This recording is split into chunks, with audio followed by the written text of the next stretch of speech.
Brooklyn Independent Television. Remember the Lords of Brooklyn, big hip-hop group, Mike, Kaves, McLeer, pretty famous guys. Well, anyway, he took all that experience in hip-hop, and now he's making tattoos here. He's got a retail store, and he's got a tattoo store. 93rd Street, 3rd Avenue, Bay Ridge. Let's take a look. Come on!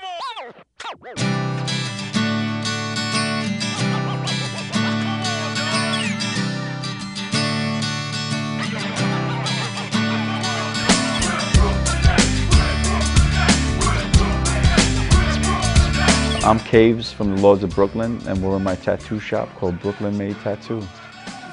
We go back quite a way. Right down the block was an old club, Ernie Barry's. My brother started DJing at with DJ Frankie Bones. We started throwing parties there in the late 80s, and we would bring hip-hop bands into this neighborhood. And back then, mostly disco acts and rock groups. But hip-hop was growing, and we started out as graffiti artists, and then we started promoting this club. And I brought Public Enemy there, Big Daddy Kane, KRS, and I had the, I definitely had the fever. And we started a rap group called the Lords of Brooklyn, and we've been holding it down. We had our first record, major release, came out in 1995, called All in the Family. Moderate success. We had a song called Saturday Night Fever as a homage to our neighborhood. We've been touring ever since, put out a few records, been on Conan O'Brien, toured the world, been around the world a few times, and wherever you go, people love Brooklyn, Brooklyn respected by all. When Brooklyn people see the heartache and pain, we speak the truth, you can hear it in our slang. Every wrinkle on our face got a story to tell. We working class, working hard as hell. And I had a few shops years ago. One was the first hip-hop graffiti shop called BMT Lines. So years later, we decided to put our flag back into the ground. I still live in the neighborhood where I grew up. My kids still go to the school where I went to. We decided to open up a shop called Made in Brooklyn, where you can get our art and apparel, anything Brooklyn, made in Brooklyn. I started tattooing about 8 years ago. From the graffiti art and from my paintings, people wanted to get tattooed by me. And I loved the art. And I just love promoting, Brooklyn. So back in the day, there was a famous tattoo artist in our neighborhood. He's still here, Mikey Tattoos. He was like a neighborhood celebrity, and I loved the script Brooklyn he would do on people. And so I picked up a tattoo machine a few years back and started tattooing. So I've done hundreds of Brooklyn tattoos and light posts with sneakers hanging from them, just like, reminiscent from when we were young, playing stickball in the street or whatever it is. And I still do it today. I built this social club environment for people to come hang out and get a bit of Brooklyn, a bit of Bay Ridge.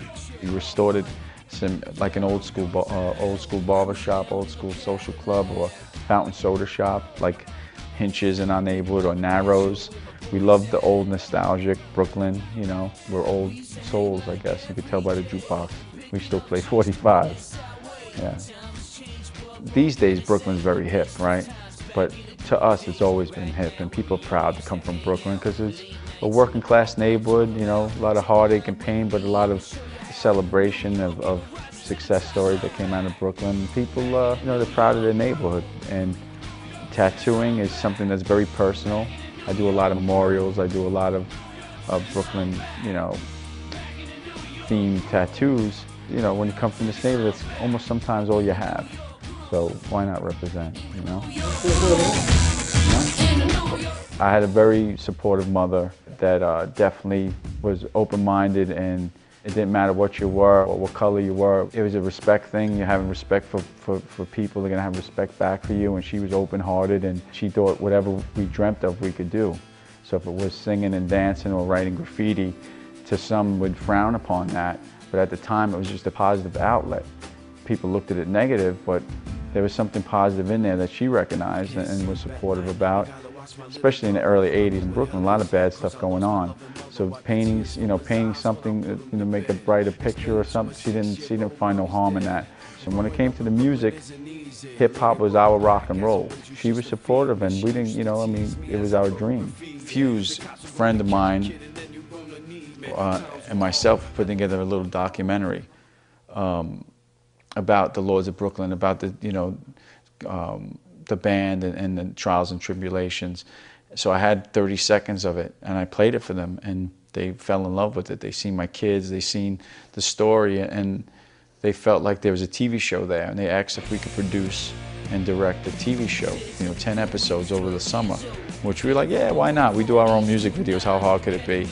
I tell you, we busted our butt on that, and luckily, over the years, we documented through press and through pictures and through video of what went on with us, and we were able to combine that to what, how we were back in the neighborhood trying to raise our own family years after all of this, and they felt like it was a good New York story. From there, it played on MSG, and Fuse picked it up, so it had an 8-part series. We have a designer, David Steele. He makes a handmade fedoras, and we put a little silver Lordz of Brooklyn logo on it. Our latest collaborations with the old school brand Pony. They did a Made in Brooklyn collaboration with us. This neighborhood's been very supportive. It's family. We had an annual block party. It's nice, like I said, it's family. It's always been 3-4 generations Bay Ridge, so it's good to have support. Everybody needs a support system, and why not a whole neighborhood, right? New York, New York, New York City. So now we're at the Made in Brooklyn shop around the corner on 3rd Avenue, 9303 3rd Avenue. And this is where we have our apparel and artwork. You can get a custom piece of art. Or a collaboration I have here with New York is a skateboard deck. This is a Hayes and Kaves collaboration. Got a Brooklyn drippy tag on his sweater, Hayes on the inside. Here's our little kids' t-shirts for the babies with attitude. Our Brooklyn onesie. Some more artwork. Here's some custom old school Levi's jackets. That's the way we used to do it when we were kids. Last but not least, here's our ponies with our Made in Brooklyn logo on the front. These are the classic suede top stars. And we also sell stickball bats and Spalding. So if you're ready for a game of stickball, come on down. Made in Brooklyn, Brooklyn made. Download this program's podcast on iTunes. Keywords Brooklyn Independent Television.